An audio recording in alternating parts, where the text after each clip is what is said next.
victims of autonomy attacks were hauled before a seething mass of post-pubescent intelligentsia. The captives included local politicians Alan Morris and John Price and Worth, an NBN news crew of Glenn Cook, Warwick Peck and Cameron Donors. They and members of the university's academia were held by pseudo-terrorists demanding donations to the Newcastle Youth Refuge. And other items borrowed in the name of good fun and charity. Teams of students were dispatched early this morning to collect various significant objects, some very obvious and identifiable, but others more cryptic, like pictures of a close shave. As well, a whole range of activities were held to raise money for the refuge. With most people only seeking the one stick case, like a fortnight for the return of their valued possessions, the price needed around $500, but not before some of the captives thought it necessary to make heinous demands for some repairs. Well, I feel that if NBN want a newsreader tonight, they'd better fork up and fast. It's not up to the and public. Lots of money. The scavenger hunt come hostage crisis dissolved into a heap of fun as the day progressed, and eventually all the captives were released. What we're left wondering though is how much did you pay, Ray, to get Anna back?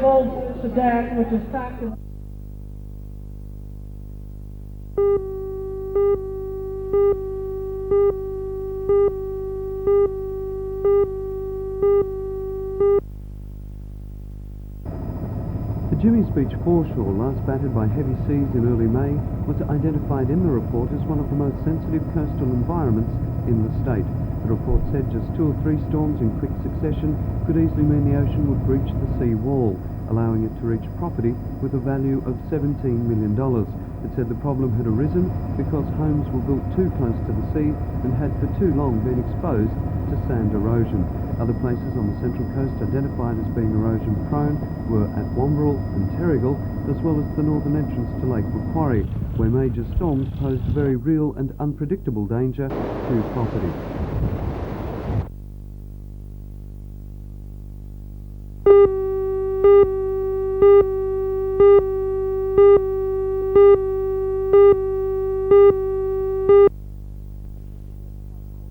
There's a workshop called Over 15's Hassles, and that's about the opposite sex and you. And we've got a speaker from family planning coming to lead a discussion about problems people that age sort of face, things they probably don't know, and so I wouldn't be able to ask. And she's going to lead a discussion in that people can ask questions and things like that. Then on Thursday there's the same sort of thing, but that's on legal rights and drugs, and we've got the drug advisory team and a local solicitor. On the Friday there's a big party in the town hall supper room, and that's the opening of the competitions that will run for most of the rest of the year, and just a party and a good time in general. And then on Saturday night there's a bush dance in the Senior Citizen Centre, so it's fairly full. Until now, Youth Year's really gone off as a bit of a whisper. What sort of response are you expecting to Youth Week? I'm hoping that we'll get a big turn up to the bush dance and to the party, and that more people will sort of twig on that this is for them and it's about them, and unless they participate then it's never going to go off any better. Why do you think Youth Year hasn't really been a success so far? There is a sort of apathetic attitude in general in the community which doesn't sort of help.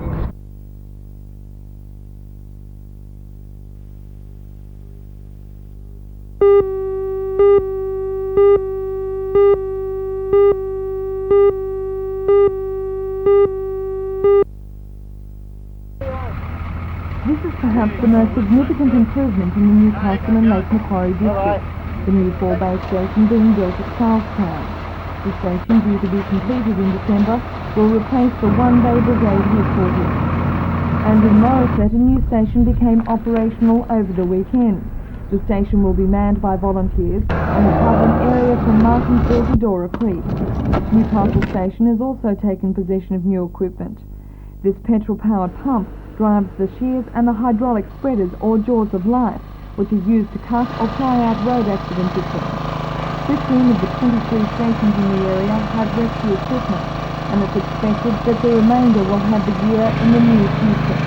The ambulance and police are similarly equipped, but Fire Brigade Inspector Ron Newman says the duplication doesn't concern him. Presently that is a concern to some of the other services, but the Minister for Services, Mr Anderson, has decreed that all fire stations throughout New South Wales will be issued with rescue equipment. Now, the advantages of this is that in some areas the other emergency services are not available 24 hours a day, whereas all the board's fire brigades are available 24 hours per day.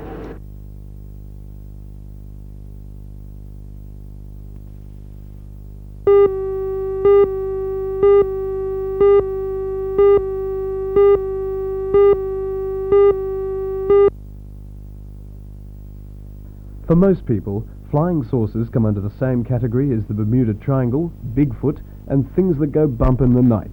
But now it seems the flying saucer could be part of the future of aviation. When he's not singing his country music, Dwan Phillips is an aeronautical engineer. He's been written up in various aviation magazines, including Aerospace. Already he has his own helicopter to his credit, the Philicopter, which was displayed at this year's Paris Air Show, now undergoing flight tests at Rutherford. But his latest project is more interesting. Introducing the lift-actuated disc, LAD. It's still only a drawing board diagram, but it's due to be built next year. Well, the advantages are that it can take off and land in a very short space, much like a Harrier. The advantage, again, is that it can accelerate to a very large velocity in a very short time. So we have all the advantages of a fixed wing and a vertical takeoff and landing aircraft. How much will it cost to manufacture? To develop a prototype, I'd say up to $200,000. And how big would that be? Well, the prototype will 15 feet in diameter, and that will lift about 3 people. How do people react when you say, "I've invented a flying saucer"? Well, some people, you know, you mention this and they get that cynical smile across their face. They may have laughed at the Wright brothers, and no doubt a lot of the general public is sceptical. But members of the aeronautics industry are interested. Dwan Phillips has a financial backer for the Philicopter and says his LAD flying saucer could be in commercial use in 5 years.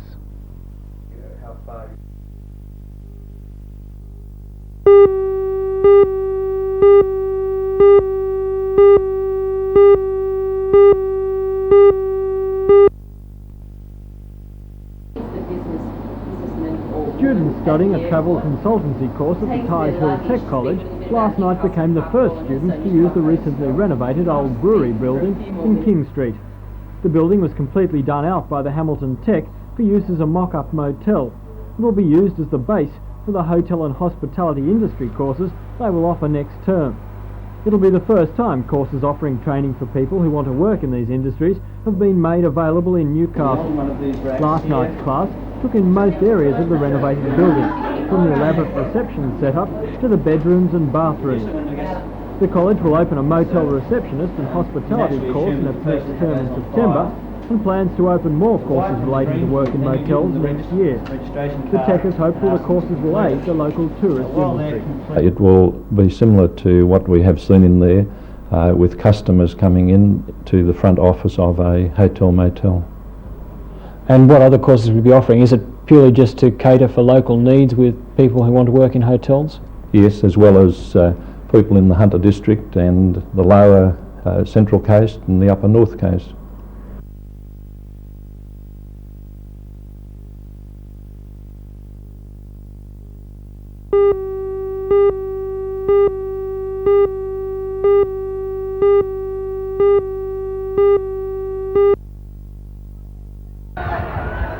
The Teachers Federation describes the changes as ill-conceived and teeming with problems. Federation President Ivan Paget has called for a 1-year delay, saying teachers need to be better advised. 2 marks will appear on the HSC under the new scheme. One is an exam mark, which is scaled to iron out the differences in subjects and variations in marking. The second is an assessment mark, which is based on the relative achievement of students through the year. The board's liaison officer in the Hunter, Theo Vanderveen, says most schools are prepared for change. They certainly seem to be very well on the way. Some schools have their assessment programs already in place. Most schools in the Hunter region expect to have their assessment programs in place by the beginning of 3rd term. Principals indicated at the Principals' Council meeting last week that I would say at least 90% of them are at least advanced to that stage. The new system means that Year 11 students will begin to be assessed in first grade. For your HSC, you could sort of take more time to do something. But if you get nervous in an exam, like I do, I get really nervous in exams, it's better to have the assessment mark where you work steadily all year and get acknowledged for the work you've done all year than really cram for an exam and don't do well in them.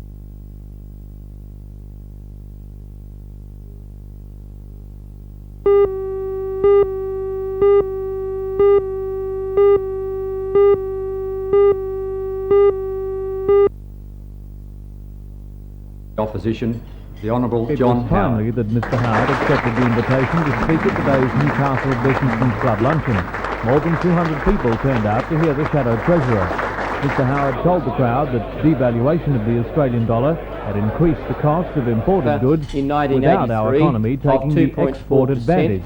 It is bad economic news unless the government successfully argues before the Arbitration Commission for a full discounting in future wage adjustments of the price effects of that devaluation. Then we run the risk of locking ourselves into a new depreciation inflationary spiral. We now live in an era of... his attention to tax reform, claiming that the present system relies too heavily on direct personal income tax. He claimed that elaborate tax avoidance schemes were as good as dead, and cited the cash economy as the largest area of tax avoidance. He slammed the proposed removal of negative gearing, saying rents would rise.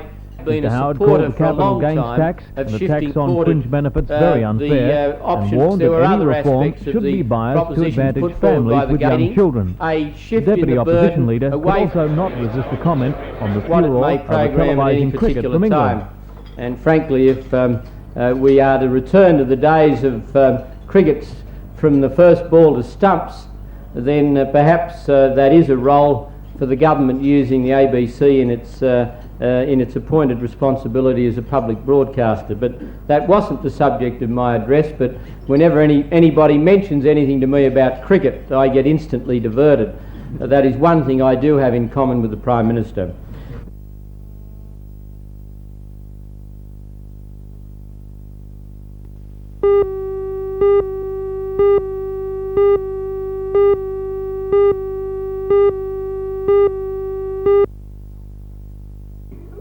Alf Bradley looks back with justifiable pride at his achievements in the St John's Ambulance Brigade, having risen to the rank of commander.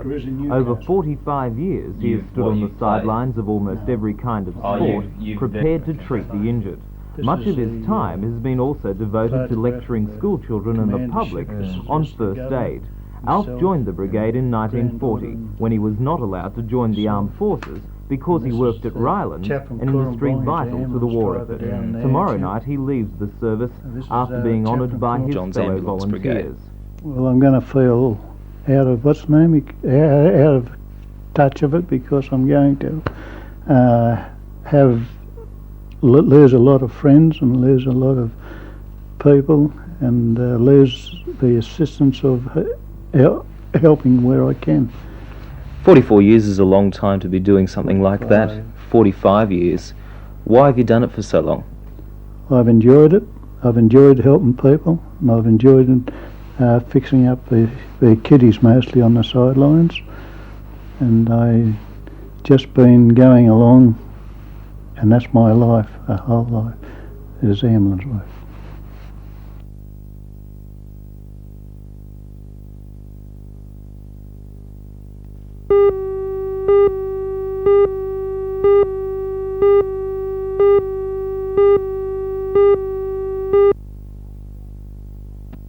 For 8-year-old Rosita Gasser, preparing for her performance is half the fun. Her love of the circus life is not surprising, given that her Swiss family has been involved with them for 5 generations. Since the age of 3, she's been working on a trapeze. Her mother Anna, who is ring mistress at Silver's Circus, helps her prepare and train for her performances. But when the lights go on in the centre ring, she's on her own. Rosita's joy in her work and professional attitude has made her one of the best trapeze artists in the world for her age. Many of the routines she executes cannot be performed by adults. She is secured by a safety harness, but Rosita claims it just gets in her way.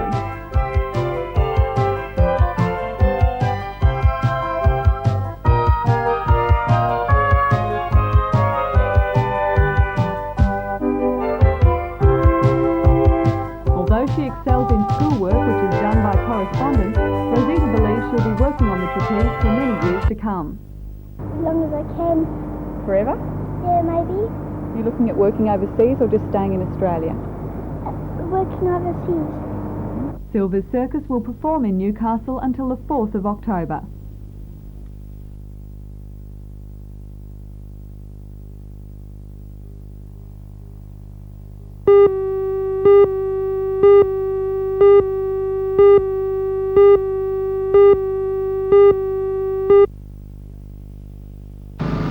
The accident occurred at around 11 o'clock last night on City Road, Newcastle. A car heading south went to overtake and collided head-on with another car. The noise of the impact was heard several kilometres away.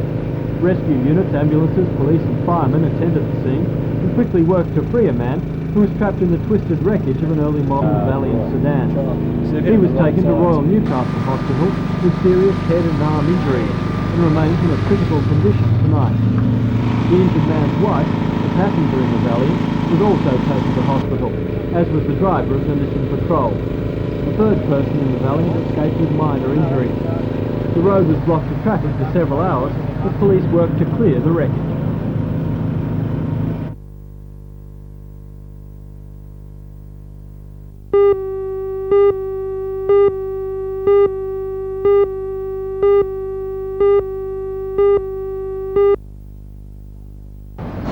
The Rainbow Recycling Arts and Crafts Resource Centre is located in Georgetown Road, Waratah.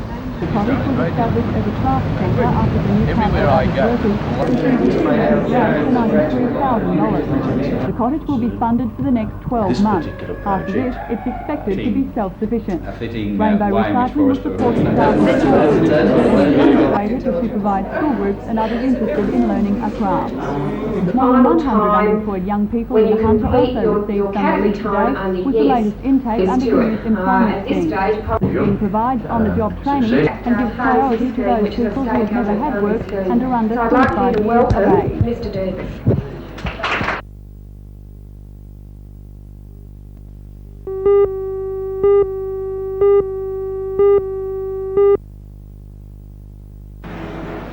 In the past, drivers with a Class 1 licence have been able to drive small trucks and delivery vans if the car weight of the vehicle was less than 2 tonnes. And under the classification change, a new weight definition becomes the benchmark.